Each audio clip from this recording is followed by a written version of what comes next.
folks, and welcome back to another Friday Night Spotlight brought to you by Jonesford Buick GMC, your hometown dealer for more than 50 years. It's finally week 3, and that also means that all of our schools are in action this week.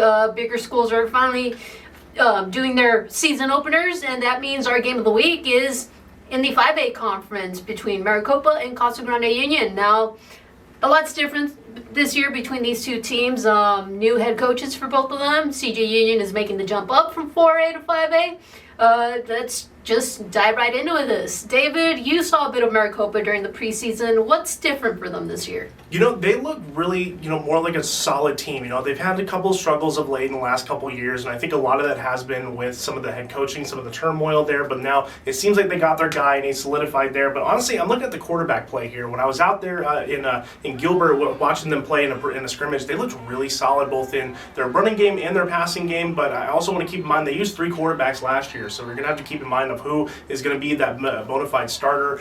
So it's just really going to come down to that, but they looked really solid and looked really firm. But on the other end, you got Casa Grande Union, where there's a lot of question marks with this team. I mean, yes, undefeated season, state championship, that was all great last year, but now the real question is how do they, move on, and how do they respond, and how do they react to that that great season they had last year? And it's going to be different, like you said.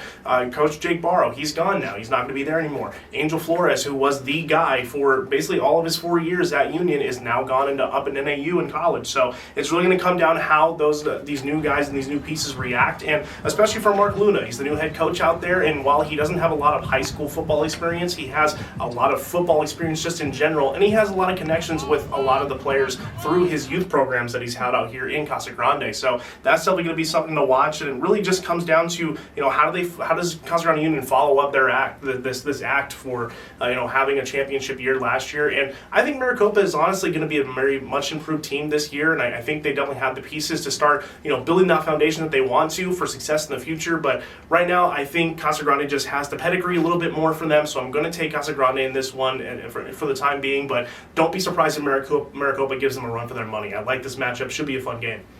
Yeah, so as I mentioned it, this time around it's going to be different. It's not going to be that 55-0 blowout that it was last year, like David mentioned it. A lot of these guys for CG Union are gone. However, they are some key returning players, such as Grant Johnson, Luke Luna, Raul Marquez, Leyland Savedia, and their top defensive player, in my opinion, in Andon Diaz. He's coming back. Offensively, they also have DeAndre Kelly, but the question here is going to be on sophomore quarterback Oltorna Gant and what he can do.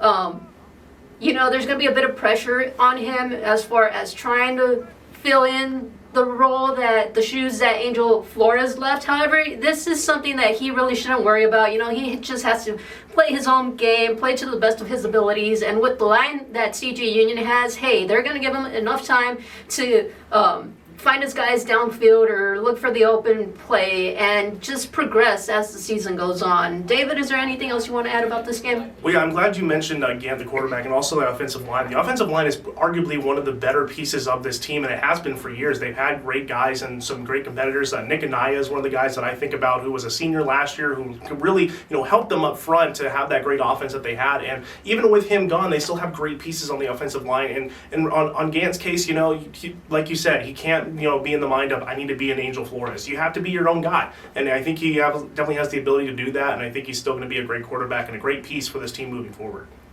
All right, moving on. David, what's your game to watch? I got actually the other team that faced Casa Grande in the championship of 4A last year. I got Poston Butte taking on who are they taking? Higley. Yeah, Poston Butte has kind of the same questions as Casa Grande. They lost some guys. They lost Drew Dalmacio, who was a great quarterback for them, a 3-sport athlete. So he's going to be gone this year. So it really is the same kind of question of how do they respond to their own season, because they had a great year of their own too. And it's always been, they've always been a heavy running team. Dalmacio was more of a kind of a dual threat quarterback for a lot of them. He was able to throw, but he was more known for his running, and so is that running back room. They had a loaded running back back room last year. So, it depends on how they fill that back up this year. But Dane Thompson, the head coach, is back. He's going to be a great piece for them as just, being that guy to kind of lead them and kind of put them in the right direction of where they want to go.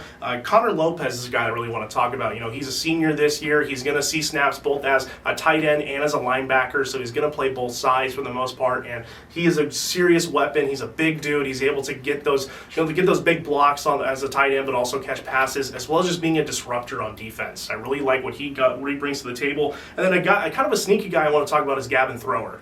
Gavin was a guy who was kind of in that running back room, but also kind of just a utility guy for them, but I think his role is going to elevate a little bit more with how he does for what he does in the running back room and everything like that. So I like those two guys, especially being the kind of the quasi leaders on this team. They still have a lot of seniors on this team, but I really like what those two do. And this is a perfect first game for them. Higley won 2 games last year, and I don't see a lot of I don't want to say not a lot of potential, but it's still a good matchup for them to start out the year and get a win on the books already and build that momentum up for this next year. I like Poston Butte in this matchup, and I like them as a contender in 4A once again this year.